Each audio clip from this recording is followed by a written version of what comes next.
कि वो कौन सी धाराएं हैं जिनमें बदलाव किया गया। हत्या की धारा पहले 302 थी, अब ये धारा हो गई है 101।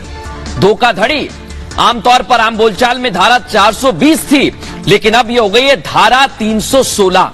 इसके साथ साथ पहले भीड़ भाड़ या हंगामा करने पर धारा 144 का उल्लंघन होता था, लेकिन अब ये बदल गया है 187 से कर दिया गया।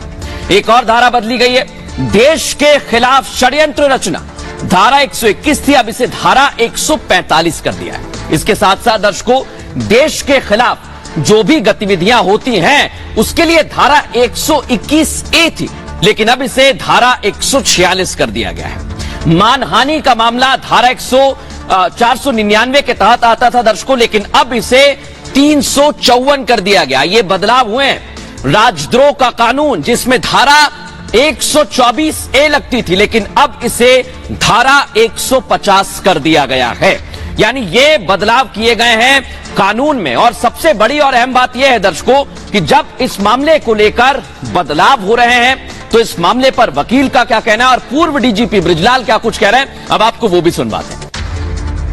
अक्सर आप देखते होंगे कि तमाम राज्य सरकारें कोई बड़ा अपराधी उसको सजा मिली बड़ी मुश्किल से, और उसमें पता चला वो सजा माफ कर दी गई। तो अब जो यह कानून होगा कि जो पॉलिटिकल के आधार पर अपराधियों की सजाएं कम की जाती थी, उसको जेल से बाहर निकाल दिया जाता था, अब इसमें किया गया है ऐसा प्रोसीजर है कि एक स्टेज पर आप सजा कम तो कर सकते हैं, माफ नहीं कर सकते।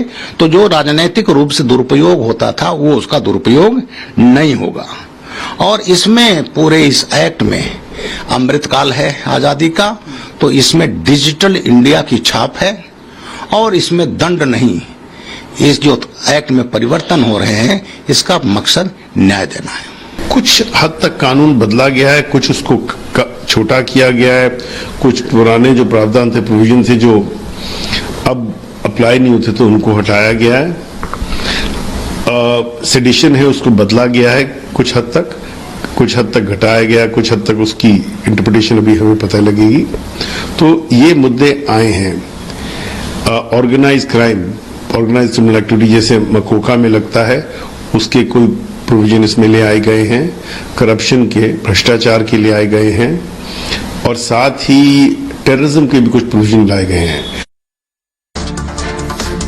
तो ये आप सुन रहे थे, ये बदलाव की बात कही गई है, लेकिन एक और बात है। जैसा मैंने आपको बताया, राजद्रोह की धारा बदली गई है, लेकिन इस कानून को लेकर इस देश में सवाल भी खड़े होते रहे हैं। ऐसा मैं क्यों कह रहा हूं, आपको अब तस्वीरों के जरिए दिखाता हूं, समझाता हूं।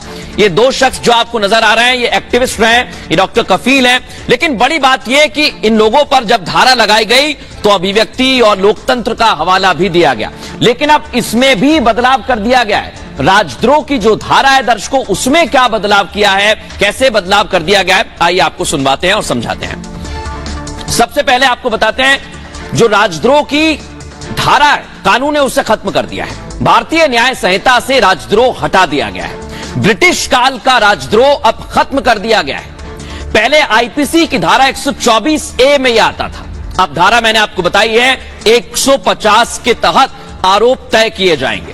वहीं राजद्रोह की जगह देशद्रोह शब्द का इस्तेमाल किया जाएगा। अब सजा 3 साल से बढ़ा दी है दर्शकों, और ये कर दिए 7 साल। इसमें उम्र कैद की सजा का भी प्रावधान जोड़ दिया गया है। देश की एकता, संप्रभुता को खतरा पहुंचाना अपराध है, और इस कानून का धड़ल्ले से दुरुपयोग किया जा रहा था दर्शकों। सुप्रीम कोर्ट ने कानून के गलत इस्तेमाल पर चिंता जाहिर की थी। इसमें गिरफ्तारी पर जमानत बहुत मुश्किल होती थी दर्शकों। इसमें 3 साल से लेकर आजीवन कारावास तक की सजा थी। साल 2015 से 2020 तक के कुछ आंकड़े हैं, वो आपको बता दूं। 356 केस इस धारा में दर्ज किए गए हैं, लेकिन 5 साल में 548 लोगों की गिरफ्तारी जरूर हुई, लेकिन सिर्फ 12 आरोपी ही दोषी साबित हो पाए हैं। लेकिन अब इस कानून में बदलाव किया गया, यह आपने देख लिया। लेकिन अब मैं आपको एक और